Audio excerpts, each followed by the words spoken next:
Good morning, everybody. This is I Same. hate You talking. don't know that it's Literally hate morning, talking. right? Like, what if they're watching Yeah. it at Good day. 10 p.m.? Good day. I like it when they kind of like start casually like saying hi to each other and then introduce, just gotta give some cash chat. But I think I you have a lot of cash chat on this probably Mhm. recording. We just talked about curling irons. we did. I mean, that's gonna get cut. I'm keeping all of this in here, by the Can way. you just like Amy, please. I don't even think I'm giving it to you. Hi, this is Matt Toto. I'm the CEO of Ember IT. I have Laura and Matt Wilson with me here today. We're going to be talking about AI. What's the title, Laura? AI in the age of security. Security fundamentals in an AI-driven threat landscape. That's what we're going to talk about today. I'm Matt Wilson with SevnX. We're a focused cybersecurity services firm. While we're known originally for our technical security testing, penetration testing, red teaming, whatever the cool term is, offensive security, we do quite a bit of work on the security advisory side, doing high-level management consulting, virtual CISO, assessments, and advisory, helping clients get better from where they're at today. How do you guys know each other? How do we That's know each other, Matt? was it long walks on the beach? Like It what was was the probably, yeah, probably probably found yeah. each other on some online thing. No, I think we were fortunate enough to have a rare vendor positive interaction at a mutual client, right? And that's a good thing. It shouldn't be rare, but it is, right? We had actually multiple mutual clients, and we happened to just be on a couple of email chains, and I don't even know who said what first, doesn't matter, but one of us said, "Hey, like we should chat more often because we complement each other well." Yeah, I think we had mutual clients and said, "You look like good folks. We look like good folks. Let's chat."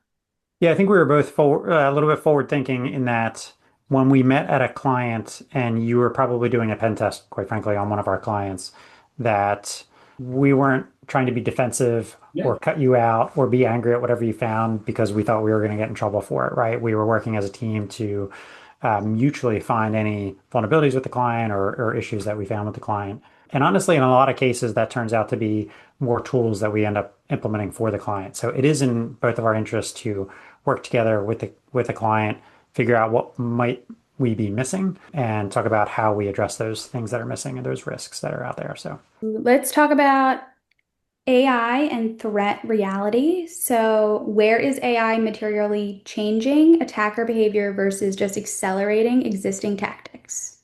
Do you want to go first, Matt?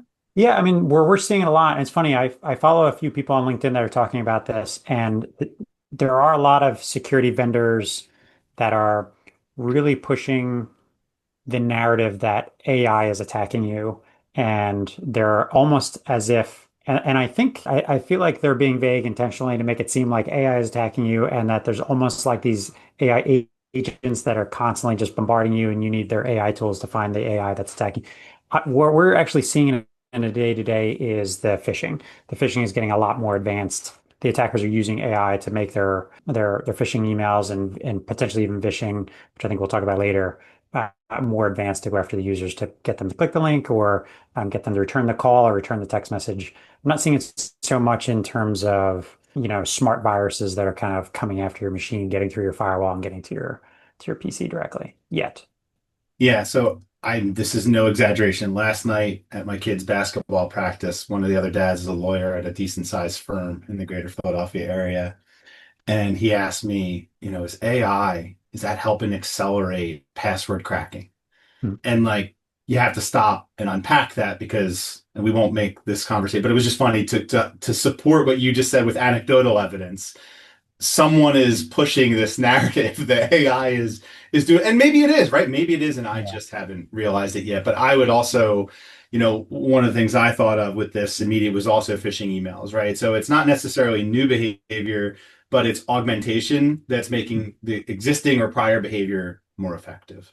Yes. So whereas in the olden days, right, we could do in our security awareness trainings, we could say, see the URL and or not the email, but like see this link or see the from and see this. And now, Mhm. you could look for broken English and whatnot. But now the AI is generating really good content and it's going to be really tuned and customized to your industry, potentially your company, potentially to the person. Yeah. And that, and I think we'll get into like deep fakes and some of what that means, but impersonation that's not a new technique, right? Yeah. Like I used to send emails that said, "Hey, I'm your CEO. I need you to, the classic one is I need you to, I'm about to get on a plane and I need you to move this money for me." Uh, but the AI is absolutely enhancing what people are doing today. Well, speaking of CEOs and people that are targeted the most, do you guys think that deepfakes are a real near-term risk for most organizations or a distraction from the more common failures? So from what I'm seeing, and what chatting with our team at SevnX, I'd say generally not yet. It's not that it hasn't happened, but I wouldn't say it's like a regular occurrence. My kind of takeaway for the audience is understand what's possible, right? And I thought, and hopefully folks can relate to this, but remember a couple years ago, Michael Jackson was a hologram and Mhm. interacted with, or maybe it was Tupac or something like that, right? And was up on stage and performing. And I think that was like a moment where maybe grandma didn't see that, but most of the like kind of common folk did. And then it became, oh, like that's possible. So we haven't had that moment yet with deep fakes, but it's coming and like you can feel it building by whether it's being politicized and things are in the news, but that is how we'll get to the critical mass where it's a water cooler conversation Mhm. or a dinner table conversation in your home. And for me, just it's not hit the panic button. It's know that it's possible. Is that the first priority for most organizations? Probably not. But should Jeff Bezos or other high net worth individuals be concerned about how that they could manipulate the folks in their circle? Yeah. I totally agree. I think it's to your point, that barrier of entry. It just takes a little bit more time to set up, a little bit more time to do instead of just sending out a million emails to get people to click on a link. This just has a slightly higher barrier of entry right now. And just like we do fake phishing emails and test people on whether they click the links or not, I think as that gets easier to do and you start seeing more of that, and that was in the headlines, right? Somebody did get, is it video phished? What do you call that when they're actually on video? Yeah. And got them to transfer funds at a larger organization because they look like the person. So it's definitely, to your point, it's been done. It's just not very common yet. But when it does become common, I think that the tools on the flip side will be, hey, we're going to start testing users, which we've actually started to play with now, testing users on whether they can spot the fake, spot the vishing and phishing and those impersonation attacks. Yeah, and I think that's a good like segue to it's an ex just extend your existing security awareness program that you have, right? Like if you have a security awareness program where you're going over social engineering, physical attacks, overall like building security, facility security, and kind of the rules of the road within your organization, this is like another slide or a Mhm. couple extra bullet points on an existing slide where you say, look, this can happen. We're not going to hold you to the 100% never fail level of accountability. But now that you know that this is possible and you see what it kind of looks like, Mhm. hopefully you react better if and when it hits us. Right.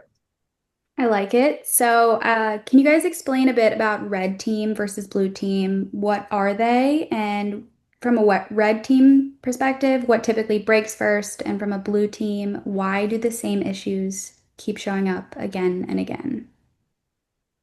I'm the red team. I'm sorry, I'm the blue team and Matt's the red team, Yeah, I mean we can essentially. we can we can play sides, we can be adversaries. Yep, bet. Like many things in InfoSec, we co-opt a lot of military tech terminology, DMZ, demilitarized zone. Blue team, red team, for years, military does exercises with blue and red. And you'll even hear purple thrown in. And we're Mhm. super creative here in InfoSec that when you mash blue and purple together with your crowns, or blue and red together with your crowns, what do you get? You get purple, right? So yeah, the red team is typically your offense, and the blue team is typically your defense. Special teams, we can come up with a football analogy that maybe works there down the road. But from what we're seeing, my experience, it's not that there's something that always breaks or typically breaks. I like to use the analogy of like the first domino to fall Mhm. because that's usually what it is, right? Like it'd be awesome if we could like just guess one password and win the penetration test. But usually, It's a sequence of activities and actions that we have to take that are rooted in controls that are weak or non-existent in an Mhm. environment. The techniques and the specific tools that are used have changed, but the broad strokes of it is what I was doing 10, 15, 20 years ago, right? So you wouldn't want me doing it today, but it boils down to let's capture some packets. Let's perhaps try to force the system to authenticate us or something or someone. And I'm kind of misusing some terms here just to keep it simple, but force some kind of authentication step and then analyze that or replay that, somehow utilize that authentication step to get ourselves some kind of access. It might involve some kind of offline cracking, it might involve Mhm. some other techniques, but the root of it is be on the wire, capture some traffic, do some things, and then and sometimes that can get you, you can parlay that into some access. That is usually a misconfiguration. It can Or a default configuration, a in default fairness. configuration. Pulling Yeah, Microsoft tools, it's a default configuration. in many it is. Um, to be fair, things have changed for the better over the Yeah. years. It's not as horrible as it once was, but legacy protocols are the bane of most folks' existence from a security perspective, and that's been true my entire career, right? Like supporting Windows NT and Novell way back when. Well, that's gone, but now it's supporting maybe Server 2008, which is not out of, it's out of support, but people need it for some crazy arcane reason. So yeah, but legacy protocols, misconfigurations, default configurations, that's basic InfoSec hygiene.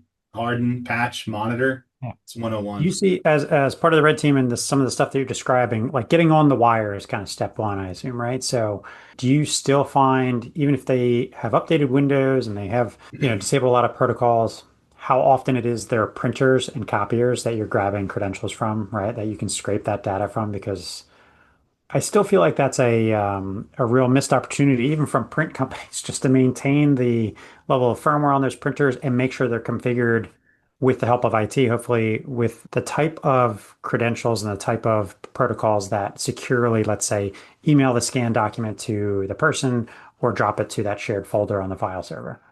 Yeah, still relevant, still happens. It's not 10 out of 10, but we still do run into environments for, yeah, for whatever reason, there's something legacy Mhm. enabled or something that is less than ideal in a limited way enabled. Yep. And yeah, when we're doing an internal penetration test, for example, we're already on the wire, but back to, Yep. fundamental controls, we could be on the wire, but segment it off to nothingness and see nothing. That could Right. be, but many organizations struggle with segmentation and Yeah. security architecture. Yeah.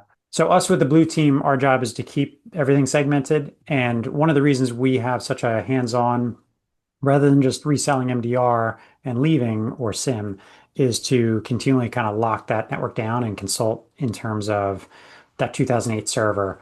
If you can't retire it, can we isolate it to your point about isolation? Yep. And just continually have those conversations, something new. Your switches are now expired. They're not going to get the firmware update. They're going to continually be vulnerable to XYZ, which Matt's going to try to take advantage of to get on that wire and get those and sniff those credentials. So just continually looking at those things. It was funny. We had in one of our tests, we had a client with an old battery backup unit. And the battery, and something that you would think is so not a risk whatsoever. It was running some kind of Apache server, some kind of web interface so that you could access it and administrate it. And that was ancient and it was not being patched. We actually had to replace their batteries in the battery backup because that was a vulnerability, right? That we just couldn't patch. And that was just too high a risk for them. So we're the ones, the blue team, are the ones that are monitoring it, hopefully trying to catch Matt in his activities as he's going through the wire. Our job is to isolate. So even to your point, when you get on the wire, you really don't have access to anything and monitor for any odd behavior. So we have the layered defense in terms of hopefully he can't get on the wire, hopefully he can't get anything when he's on the wire, and then hopefully we pick up stuff that is going on the wire to pick up that nefarious activity. Yeah, I mean And the both old that and in cloud accounts like 365 and things like that, the activity that's happening at that side too, not just on the LAN. How often say the question again? How How often? often do breaches trace back to basic failures like patching, identity, or monitoring? I mean, that's all of them, right? To Matt's point, like you just named all the big three, right? So patching is huge, and I think that came out. I think patching came to not light, but it came to the forefront not that long ago when all of our social security numbers got stolen by the credit monitors, right? The credit Equifax breach. Equifax. Thank you. That was just massive, and that was something really dumb that just was no one was paying attention to. Patchy struts. Was that No what it was? vulnerability. One of the reasons why we switched identity providers is it's almost always an identity, right? So so many of those weaknesses are identity that was left out there that we didn't know about. Microsoft's recent hacks in the last couple of years have been some identity that shouldn't have had access to production, but was able to. Service accounts are a really big kind of check left, something left unchecked. I was just dealing with an enterprise application. Again, even though it's an enterprise application that's connecting to our 365 tenant, it has an identity in there. Like Mhm. almost service account's not the right word anymore because it's Entra ID, but it has an account with certain levels of access. It's And functioning like the old service account would, right, right? And in essentially. my day, I'd look for an account named Exchange, and often the password was Exchange. And then I Yeah, was domain admin in one step. So they're I only that easy. I feel like I'd love to hear, and I mean this genuinely, of a breach that didn't involve Mm. patching, hardening, or monitoring in some way. You can go back to Target in 2013. You can go before then too, but Target is again one of those dinner table conversations I think many households had at the time. Yeah, That was numerous levels of failure. Monitoring got kind of, I don't want to say thrown under the bus, but that was highlighted very prominently that who missed what when. Fine, fair, relevant, but it was architecture that also led to that, right? Like why is the HVAC company, the Western Pennsylvania based HVAC company, yeah, why did they have direct access to payment card systems that they weren't supposed to have by PCI, right? right. In Equifax, Was HVAC Target or was that Home Depot? HVAC was Target, and Okay. yeah, I don't uh, remember who the Home Depot. Home The Depot Home followed Depot was shortly similar. It was a thereafter, partner, but right? It was a one, partner that had access and then had too much access.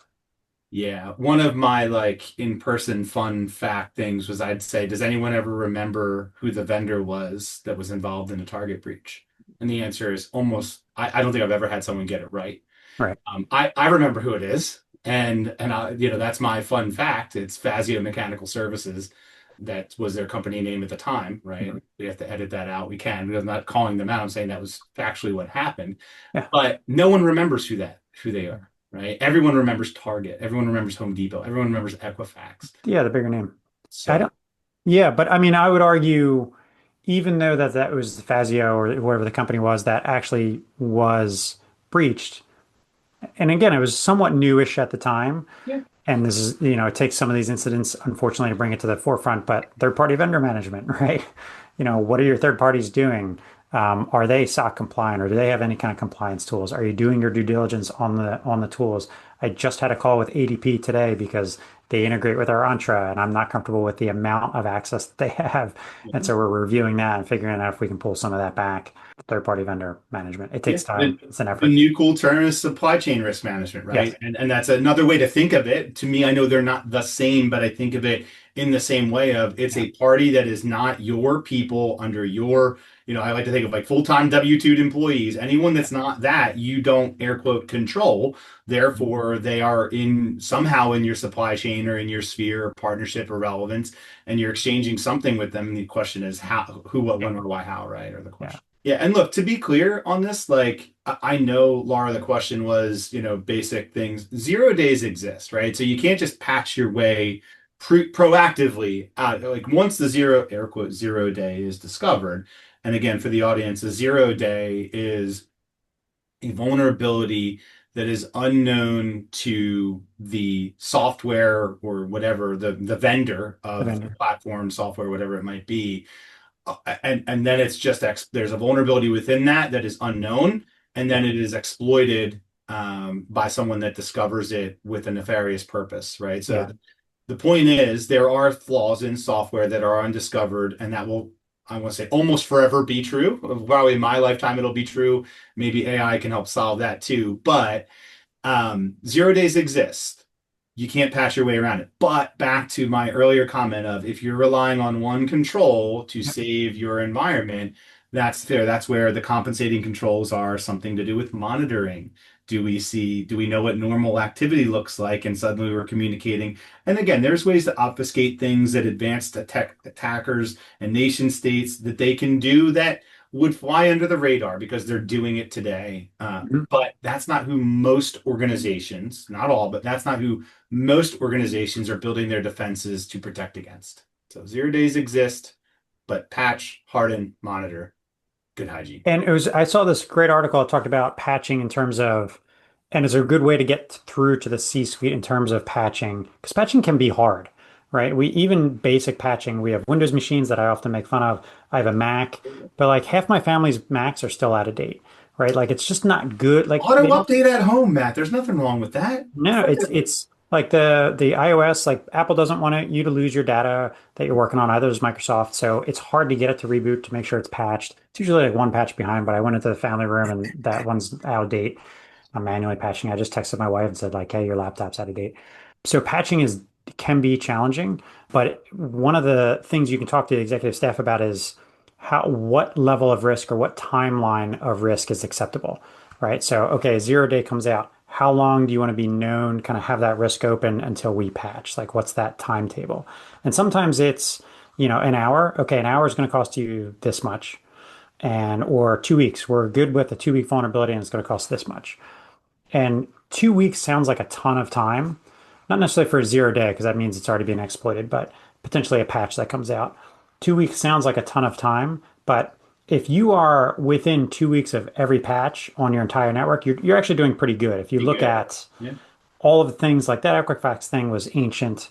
A couple of these things that end up getting hacked are just really, really old, really old vulnerabilities. If you can get your whole environment to a week or two, because you also want, especially again, I keep throwing Microsoft on the bus, especially with Microsoft. Some of their patches break other things, right? So you kind of want to All test them. vendors, though, to be fair, all That's vendors, fair. That's every fair. vendor's known. So you can let other people experiment with it. Even iOS, I Yeah. usually let about a day go by to make sure I don't see a bunch of tweets and things like, this broke my whatever. Give it a couple days, do that patch, and that's a good kind of rule of thumb or cadence for you to follow and keep your organization on to make sure you're within, a realistic time frame. Yeah, I think what you're getting at, Matt, is there's policy, Mhm. there's process, and there's technology.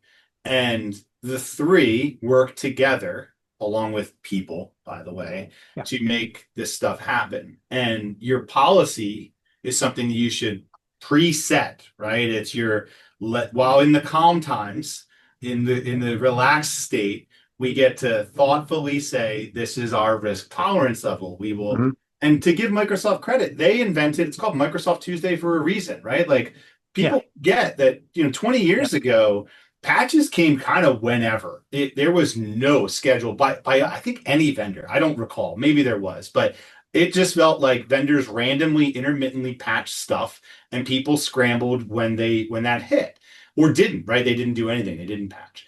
And Microsoft started this monthly cadence of releasing updates so that IT and IT leaders and management Good types plan. could say, now we'll plan our rollout to this group of users, that whatever. Mhm. Um, so that there's policy that sets that. Then there's the process of how do we know what needs to be updated? How do we prioritize that? And then there's the technology that allows us to execute and implement on that. And the technologies have advanced in a lot of good ways over the last, you know, 10, 15 years to where it's not the management nightmare that used to be. It's not Right. easy, but it's not the management nightmare. And cheap plug for you folks can outsource this now and not have to worry about that management And side of monitor it. things Yeah. and the monitoring side of things and just know that this is being handled and confirming that, right? Yep. Totally agree. Thanks for the plug. Third-party vendors. When does it make sense to augment the native tooling with those third-party solutions, specifically within Microsoft? Oh, I think you're trying to get a rise out of me with the Microsoft specific question about third parties. I think that you definitely did a great job at thoroughly reviewing the podcast briefing. I so here's the thing with the third party. We actually Ember moved to Okta. This is just one example. we moved to Okta, and we're paying a premium for Okta because when you have Office 365, you automatically get Microsoft Entra ID, right? So I could just use them as an identity provider. The reason we went to that third party is we felt that there was a larger risk, say, on Microsoft. I don't think Microsoft's any more likely, maybe, to get hacked than Okta. I'm not saying that, but from a configuration standpoint and clarity of console access and to my point of old legacy identities that are out there, because most breaches start with an identity, it's easier to detect that. It's easier to monitor and review that in Okta. I think it's hard to quantify, but the portals are easier to use and more straightforward in Okta than on Microsoft. And I started with that example of ADP. I just got off the phone with ADP. They're plugging in to us via an enterprise application. And in order for three people, we have three people in the company that need to coordinate interviews for new hires. And it works like a Calendly tool, right? The interviewee can come in and schedule a time, and it saves just a ton of time for our three people bouncing back and forth who's available for what, right? So the reward there is pretty high. But the risk here is I have to integrate ADP with 365, and Microsoft doesn't allow me to granularly allow access to those three people's calendars. I have to give ADP access to everyone's calendars and everyone's email for this integration to work. And Microsoft doesn't have those granular controls. I have to accept all, essentially. It's an all or nothing to grant all those permissions. I think that's legacy. I think that's a silly configuration. I don't know why I don't have more details there for application permissioning. I had to create some other identity, which will just be impossible to find. I think it's difficult to kind of weed through that. This was a newer application that we just set up. It's ADP, although it's called Workplace now. It's difficult to find in the list of enterprise apps because there's a million of them on the enterprise Microsoft's portal. I think all of that stuff leads to errors because Yeah. it's difficult to use, difficult to find, difficult to administer. And that can make it trouble. I'm pretty passionate about this because that can make it difficult for IT admins. That puts the onus on us. And it also makes it harder for us to sell that to a client because the client's going to say, well, you got to do the job. Like you have to know your Microsoft stuff and you need to know where to go. And I agree with them, but we're all certified engineers. Like we are as I'm going to brag, like we're as good as it gets. We have certified Entra ID people. We have certified identity people. We've gone through all of the things that Microsoft requests us to go through to know this. And I still think it can be very challenging and unintuitive in those consoles that it's very easy to make a mistake. That's a good example of why we picked a third party. Yeah, I'll go a little bit higher level and rewind in time a little bit in that, I think the feeling 10 to 15 years ago was best of breed. Not everybody did that, but generally speaking, many of the clients I was working with at the time were kind of picking the category of tool solution and going to the famous Gartner Magic Quadrant and then saying who in there fits my budget, work with all that stuff. There's nothing wrong with that. People are still doing that today, but I think with the consolidation that's occurred and kind of it's like cyclical, right? Like buy, Mhm. buy, buy, buy, monolithic organizations and tooling, and then startups create, fine. So it's we're turning that over, but over the last 10 or so years, there has been a big push to consolidate. It used to be instead of best of breed, it's now, one back to pat is a Sure. philosophy that you could subscribe to. And one's not better than the other. It always comes down to the combination of culture, budget, how you're going to utilize the tooling. The Mhm. the benefit I've seen, and it's mixed because not everyone takes advantage of this. Think of like the free Hulu that comes with your Comcast subscription or whatever, right? Like not everyone does this, but when folks like Microsoft offer different kind of licensing structures that include tools that, yeah, maybe someone doesn't use, but they could, well, maybe that's an opportunity for someone that to mature an element of their security or IT programs Yep. that they wouldn't have had, that they would never take because if it was a standalone thing they had to go buy. So Mhm. it's not that one's better than the other. For me, when I think of native tooling versus third-party solutions, it comes down to who are you? What capabilities do you have organizationally? What capabilities do you want to execute on organization? Because you might be able to do something with IT in your environment, but you might not want to. You might not have the time. It takes you away from your business focus. So you offload and outsource that to someone potentially. But a potential advantage is when you buy a licensing structure from whoever, and almost every vendor offers some version of Sure. this now. But you buy into their ecosystem, even if C tool is meh, it's Right. better than zero. You Yeah. just have to implement it and deploy it. There's the downside is Yeah. people get this stuff and say they have it, but don't ever deploy it or deploy it incorrectly. Yeah. And just the pros and cons, you mentioned one back to Pat, just to put a bow on that, is the idea of that third product being but it is one back to Pat, right? Like you have one vendor to Yeah. manage, then you have the best of breed tool, but then a couple other tools, but at least it's maybe one console or one Yeah. vendor, less overhead. That's the That's great. dream. Awesome. So, shadow IT and unsanctioned AI usage. How real is this already? But I want to take it a step further and say, how does a company like 7X take advantage of that? And how does a company like Ember protect from it? Well, let's define shadow IT. How do you see it, Matt? Like what's shadow IT in your mind? There's no right look, like every vendor, if you Google it, you're gonna Yeah. find 100 different answers. So this isn't a gotcha. This is just let's get a working definition for our conversation. Yeah, so that's a great point. For me, and to Lars, I think the bend that Laura's putting on it with the AI example is people using things that you're not aware of, right? Using tools or even devices that you're just not aware of, and utilizing that for work, essentially, for work data and having work data on there. In the olden days, it was like Dropbox, right? Like it Yeah, was, everyone. everyone had Dropbox because there was some challenge in their organization with sharing files. Oh, I can email something that's 1 meg and my picture is 5 meg or some zip file, whatever. There's some limitation. Yeah. So what did people do? And this is kind of how I take this question, Laura. I think I always view it in terms of um, shadow IT will forever exist as long as there's options that people can take advantage of that in their mind, real or just perceived, makes their life better. And I'll give you, for example, I used to work with a long-term care facility many, many years ago. Um, and they have healthcare they protected health information regulated by HIPAA. The nurses had a laptop that they just grabbed an extra laptop and put, and this is rewinding some time, but old school Skype, like old Skype before it was Microsoft Skype. That's And they were, when certain residents had family members that were too far and they were at a different challenging point of life, they would, out of a humanity type thing, set up this Skype session to have conversations with family members who might not make it in time. That is a very beautiful altruistic mhm. rationale.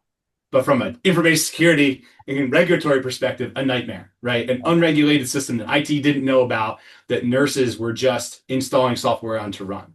Yep. So my point in bringing that up is find ways to understand your business well enough to know what people need and give them the right course of action. Sure. Else, they will invent their own course of action that may or may not align Mhm. with what you want them to do. So AI is the new kind of boogeyman in this because it is so pervasive and it's like immediately here, right? Like it's on your phone. Every major phone vendor has some AI helper.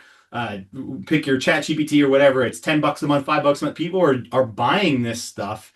So it's the new boogeyman, but it's a valid one. So if you don't think you have it in your environment, I think we'd all agree you do.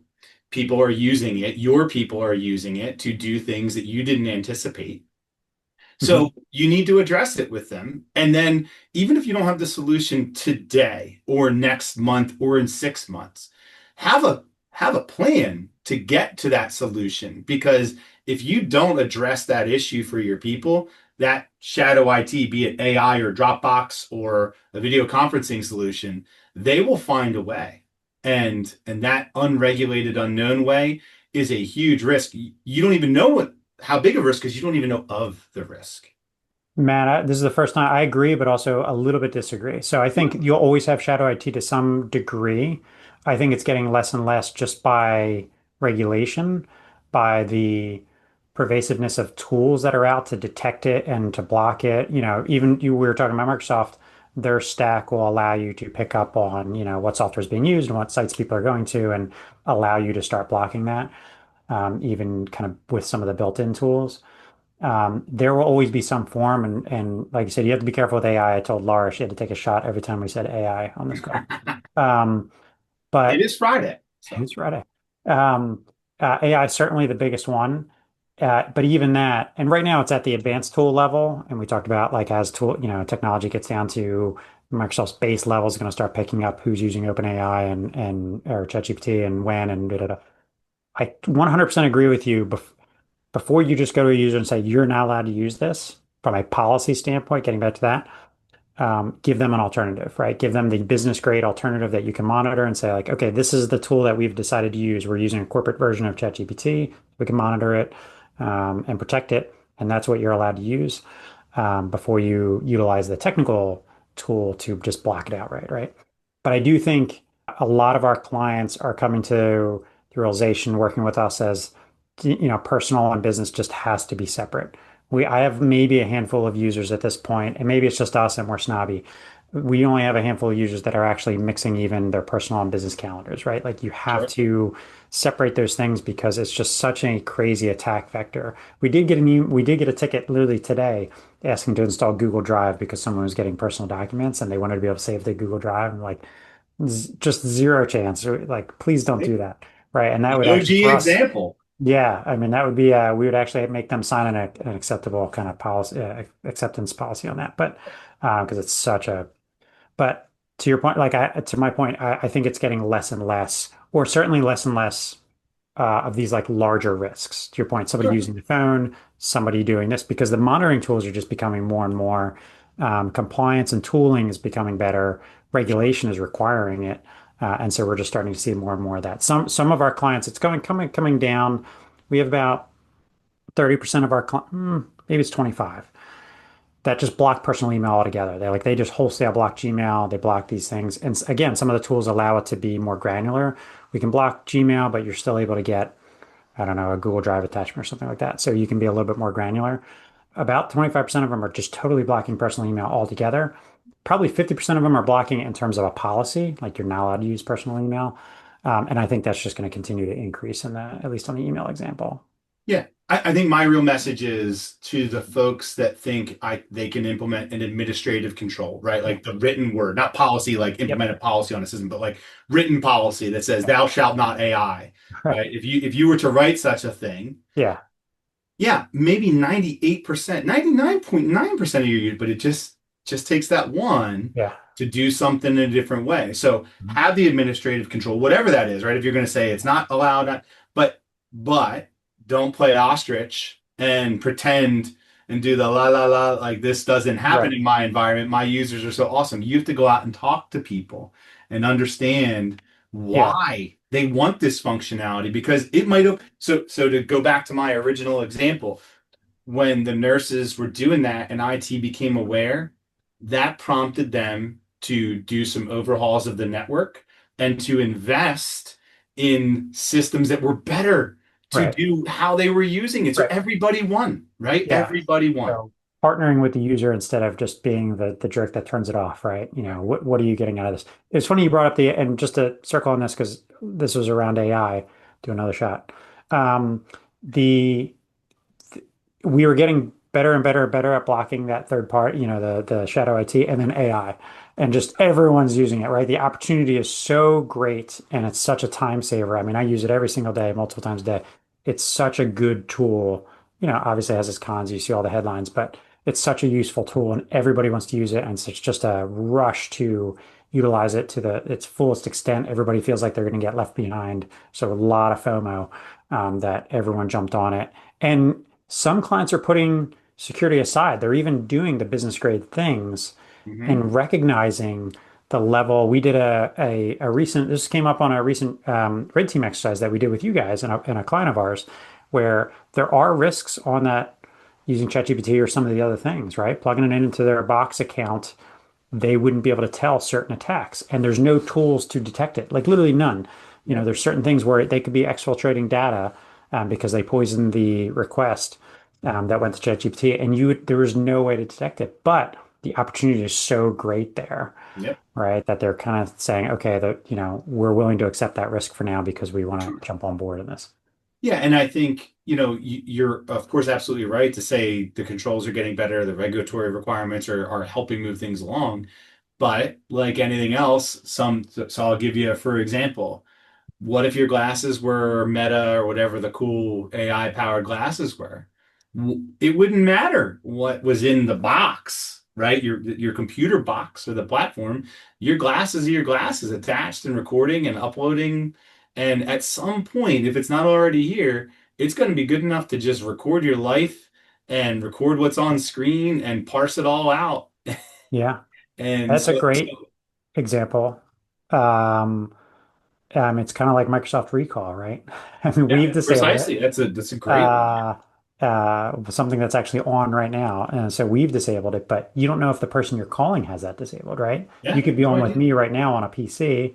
I would never be on a PC, but you could be on with me on a PC and it could be recording all these screenshots and recording it. It's just, yes, I agree with you. That's a good call. Yeah. Now that you've scared everybody out of who was on the fence of using AI, out of using it, how should leaders be thinking of AI adoption while keeping foundational security in mind? Well, Matt, you're the CEO. I think you know, Everything's a measured risk, right? I talked about this before with Zscaler. Because everybody was yelling at Zscaler for getting hacked because their AI tool got hacked that talked to their Salesforce. But again, it was a risk reward thing. It was very little. It was high risk because it was an AI tool that might be unfamiliar and it's new and it's a little bit of a black box. But the impact was almost nothing. It was public data that connected to their Salesforce, right? Or that was sitting in their Salesforce. So while the headlines were not great, and I wish people wouldn't give them as much of a hard time because everybody's going to get breached yeah, at some point. That right, risk, like they did what they should have done. That was a measured risk to say, what's the least sensitive data we can plug this into as we play with these tools and as these tools mature. right. So to me, it's just measured risk. It's testing it with less impact data before you just plug it into all of your data, all your most sensitive data. And like I'm doing with ADP, just kind of honing it and trying to give it the least privileged access, assume breach, and minimize the damage if something were to happen. Yeah, I mean, I certainly support that. I think we kind of hit on it a moment ago, but AI is a current unstoppable force. Yeah. It may hit some immovable object at some point, but for right now, it's the unstoppable force. So to leaders, it's coming whether you want it or not. Whether you have a written document, whether you have technical controls in place, whatever you're doing or we're not doing, like, but when we think about cybersecurity and information security programs, Mhm. um, the fundamentals, those are still true whether AI is involved or not. So if you have a strong program, it's not that AI is just easy, but if you have a strong program, Mhm. you're probably, if you haven't already, thinking about the written policy and administrative control. And maybe you've matured to the point where you are implementing technical controls to maybe enterprise chat GPT or whatever, right? Like enabling those things. But if you don't know where your program is today, how can you possibly decide if you should be worried about AI or not, right? Right. Like, so if we take something like the capability maturity model, something I very often seem to reference, and because it's like a number, every people like numbers, and like a 1 through 5, 5 being optimizing, right? Like the highest level. The challenge is most people think that they're like a 3 or a 4, and they might want to be a 5. The reality is most people are like a 1 or a 2, and they should want Yeah. to be a 3. So have that honest conversation with where your security program is at Mhm. today. Do an assessment, do some kind of evaluation through someone good, right? Obviously, I hope it's Ember SevnX that are involved in that, but if not, go to someone that's going to give you a good output that has value to you to make decisions.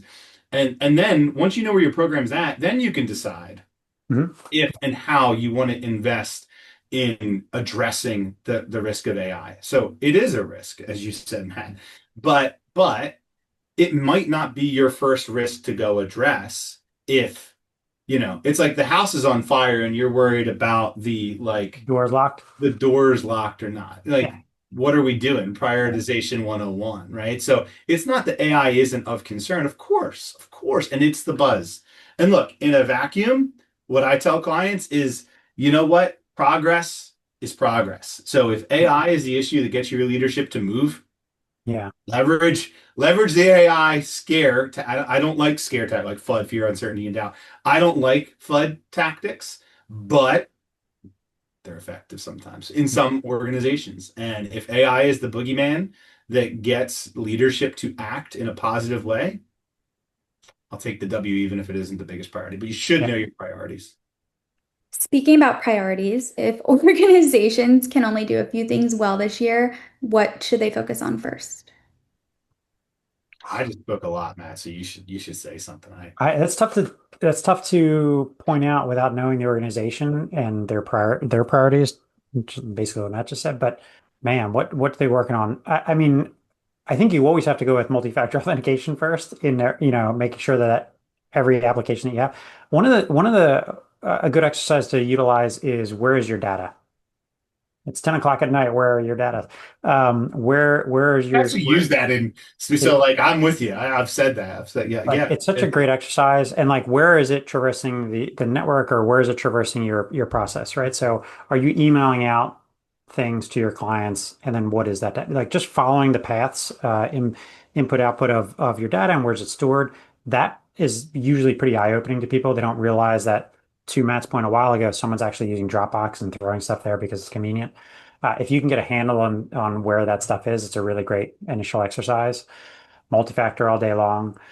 There's some more complex things that I would do. I like to get a baseline, to Matt's point, like what is your baseline? Like get somebody, an expert, to come in and tell you where you are, just so you have an idea, and then they can help you prioritize, Yeah. right? So it's probably I'd probably do that baseline first and foremost, and just figure out what the priorities are from that point. Because if they have MFA, then my answer is not MFA. If they have data controls, data loss protection, and everything, great, then that's not a priority either. And you just kind of got to go through and see what they have and what they might be missing. They might not have the budget for the technical controls, but they might be able to utilize a lot of policy-based controls, and at Yep. least have at their backs the policies in place that their users know or should have known about, as they're using their tools every day. Yeah, I think we're saying the same thing. It's the block, the term I've used for years is the blocking and tackling of InfoSec.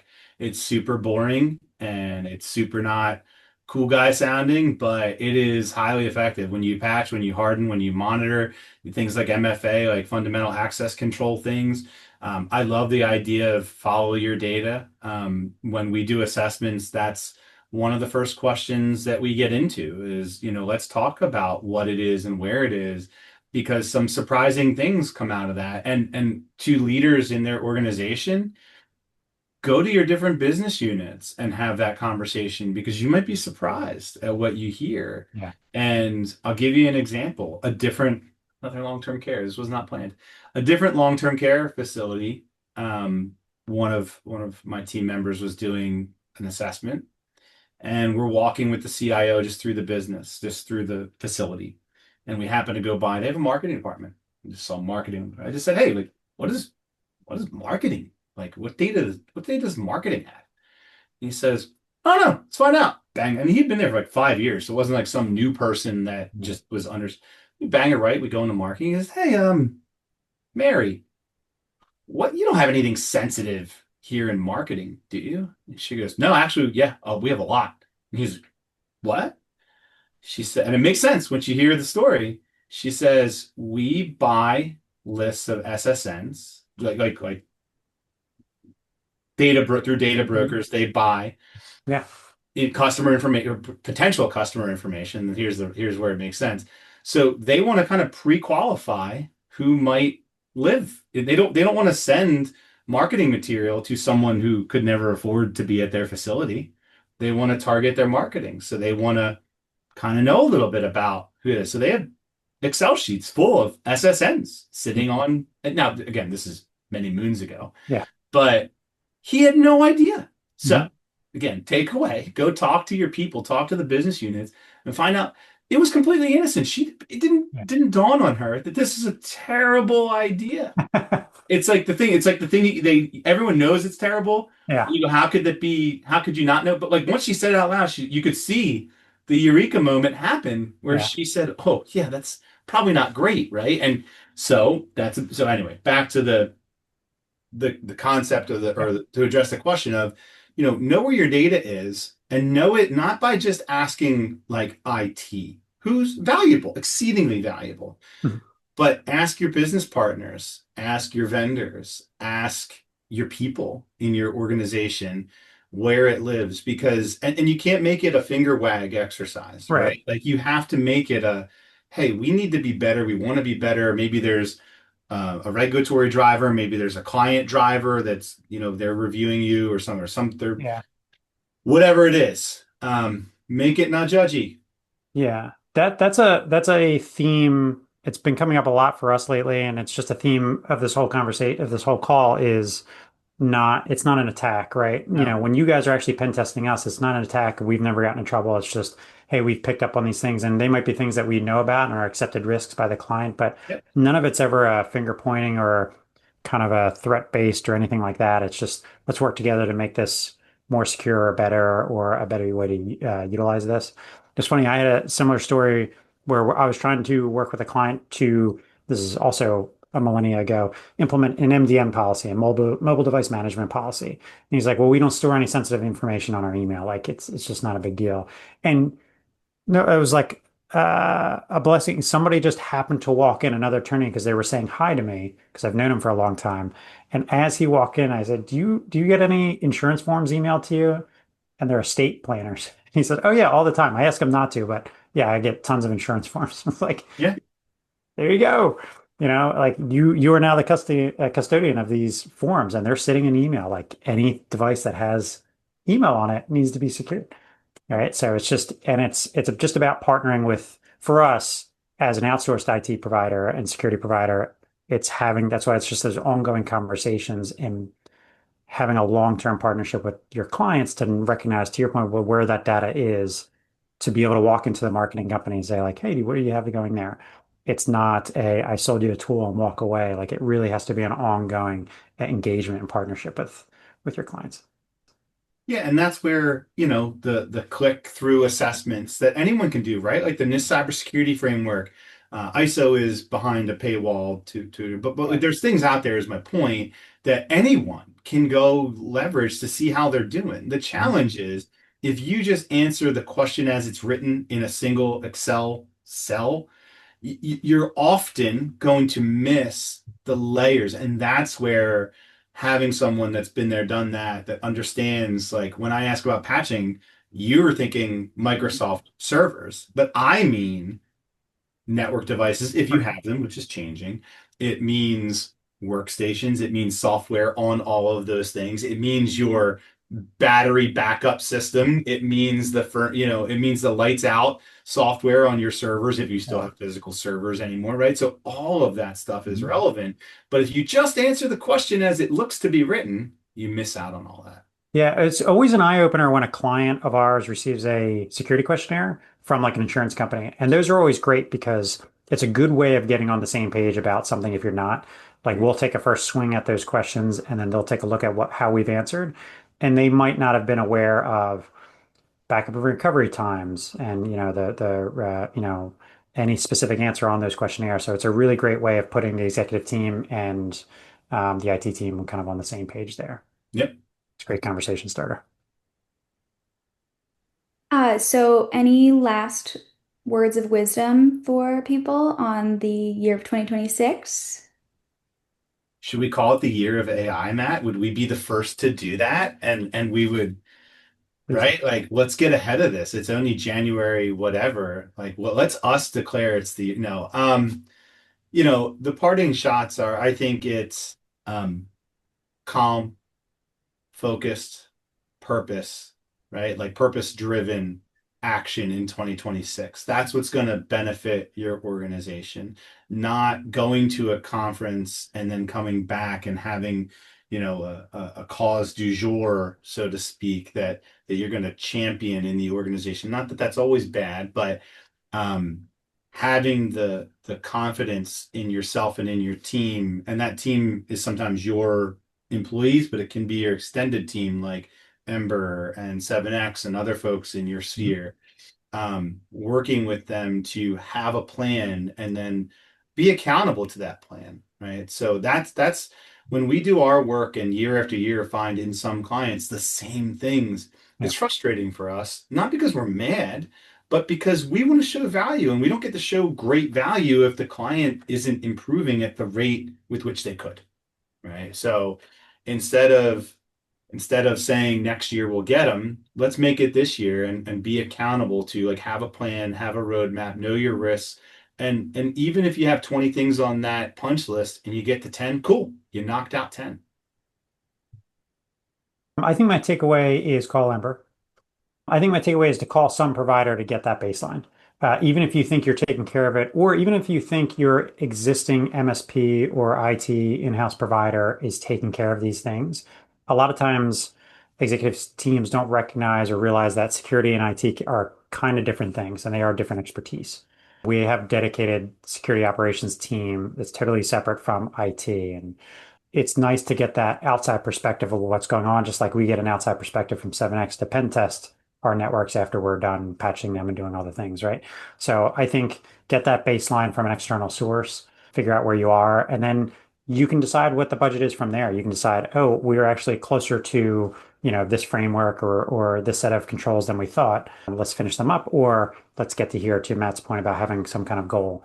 I always like to marry the goals around some kind of framework, just so everybody's talking the same language, whether that's NIST or SOC 2 or pick one.